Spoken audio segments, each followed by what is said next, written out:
Assalamualaikum warahmatullahi wabarakatuh. Perkenalkan, nama saya Winda Nur Aisyah.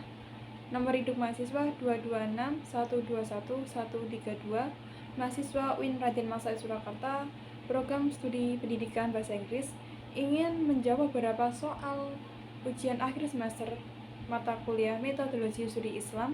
Untuk pertanyaan nomor 2 yaitu, secara umum, umat Islam dalam memahami ajaran agamanya ada yang bersifat moderat, puritan, dan liberal. Jelaskan masing-masing kelompok tersebut berdasarkan turunan kelompoknya dan mengapa bisa terjadi perbedaan tersebut.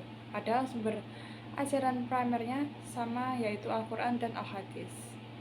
Jawabannya adalah, secara umum, umat Islam dalam memahami ajaran agamanya dapat dikategorikan ke dalam 3 kelompok utama, yaitu moderat, puritan, dan liberal. Kelompok moderat memiliki pendekatan yang seimbang antara teks dan konteks, serta cenderung toleran, inklusif, dan terbuka terhadap perbedaan. Mereka menerima keberagaman pemikiran dalam Islam dan menghargai budaya lokal selama tidak bertentangan dengan prinsip dasar ajaran Islam. Contoh kelompok moderat di Indonesia adalah Nahdlatul Ulama dan Muhammadiyah. Sementara itu, kelompok Puritan berusaha memberikan ajaran Islam dari pengaruh budaya luar yang dianggap menyimpang atau bid'ah. Mereka memahami teks secara literal dan menolak interpretasi kontekstual serta menekankan pentingnya kembali pada ajaran salafus sholih. Contohnya adalah kelompok Salafi dan Wahabi yang banyak menekankan permurnian akidah dan praktik agama sesuai contoh Nabi.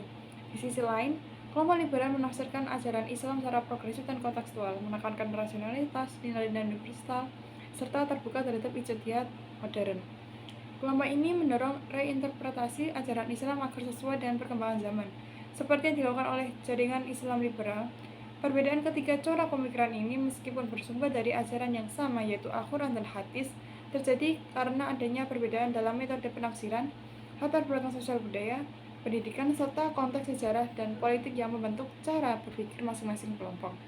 Dengan demikian, keberagaman dalam memahami Islam adalah sesuatu yang tidak terhindarkan dan mencerminkan dinamika serta kekayaan intelektual dalam tradisi keislaman.